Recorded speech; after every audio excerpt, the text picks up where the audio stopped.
নমস্কার। Kidney disease বা creatinine বেড়ে যাওয়া সম্পর্কে আমরা অনেকেই জানি এবং এটা অত্যন্ত ভয়ঙ্কর একটা ঘটনা। ক্রিয়েটিনিন বেড়ে যাওয়া মানেই কি কিডনিতে সমস্যা বা কিডনিতে ড্যামেজ হচ্ছে? ভিডিও শেষে আলোচনা করব যে ক্রিয়েটিনিন নিয়ন্ত্রণে আনার কি উপায় আছে।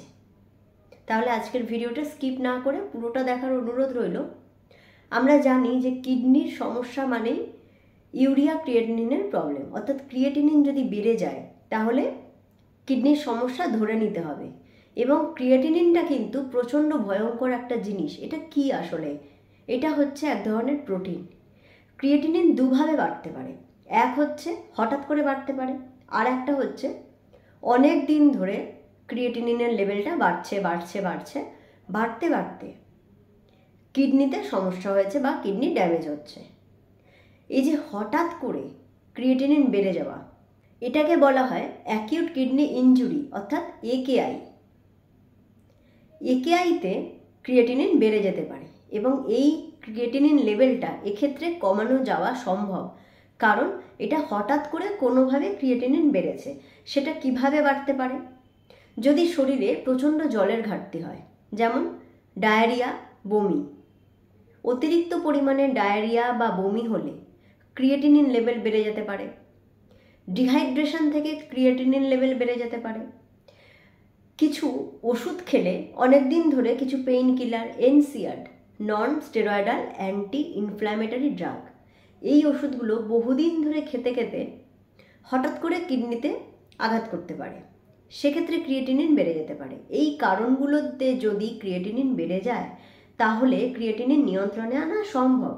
সেক্ষেত্রে পর্যাপ্ত পরিমাণে জল এবং অতিরিক্ত জল, মানে বেশি পরিমাণে জল খেয়ে, বা অনেক সময় এমন হয়ে যায় যে হসপিটালে নিয়ে গিয়ে ডিহাইড্রেশনের জন্য হসপিটালাইজড হয়ে সেখানে প্রচুর ফ্লুইড দিয়ে সেই ডায়রিয়া বা বমি কমানো হয় এবং তখন কিন্তু দেখা যায় যে ক্রিয়েটিনিন লেভেলটাও কমে গেছে। তখন আমরা তাকে মেডিকেল টার্মে বলে থাকি রিজলভড একেআই, মানে যে কিডনিতে অ্যাকিউট একটা ইনজুরি হয়েছিল সেটা রিজলভ হয়ে গেছে, অর্থাৎ সেরে গেছে। কিন্তু যদি ক্রনিক কিডনি ডিজিজ হয়, অর্থাৎ ক্রিয়েটিনিন লেভেলটা আস্তে আস্তে বাড়ছে, তখন তাকে আমরা বলবো ক্রনিক কিডনি ডিজিজ। এক্ষেত্রে কিডনিতে অবশ্যই এফেক্ট করবে, কিডনি ড্যামেজ হবে, কিডনি ফেলিওর হবে। শুধু ক্রিয়েটিনিন লেভেল নয়, সেক্ষেত্রে ইজিএফআরটা দেখা হয়, সেই সব কিছু দেখে বোঝা যায় যে কিডনির সমস্যা হয়েছে। এক্ষেত্রে যদি ক্রিয়েটিনিন লেভেল বেড়ে যায়, অর্থাৎ 2, 3 আস্তে আস্তে বাড়তে থাকে, তখন এই কিডনির এই ক্রিয়েটিনিন লেভেল নিয়ন্ত্রণে আনার একমাত্র উপায় হচ্ছে ডায়ালিসিস নেওয়া।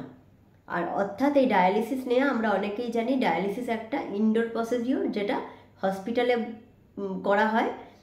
ডায়ালিসিস নেওয়া ছাড়া তখন আর কোনো উপায় থাকে না। এবার বলবো এই ক্রিয়েটিনিন লেভেল নিয়ন্ত্রণে রাখার বিশেষ কিছু উপায়, যেটা একটু মনোযোগ দিয়ে শুনতে হবে। সেটা হচ্ছে, অনেকেই বলে থাকে যে কিডনির সমস্যায় জল কম খেতে হয়, মানে জল একদম, তার বললে তারা কি করে না, জল একেবারে খাওয়া বন্ধই করে দেয়।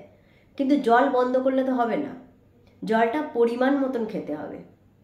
এবং এই পরিমাণটা কে ডিসাইড করবে? আপনার ডাক্তার অথবা আপনার যে ডায়েটিশিয়ান আছে সে ডিসাইড করবে। জল পিপাসা পেলে জল খান।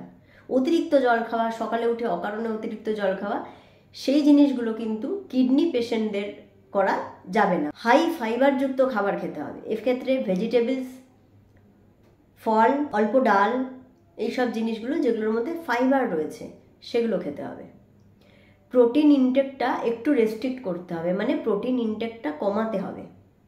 ইউরিন থেকে প্রোটিন বেরোয় এই কিডনি ডিজিজের সমস্যায়, তাহলে আমাকে প্রোটিন ইনটেকটা কম করতে গেলে বেশি প্রোটিন খাওয়া বন্ধ করতে হবে।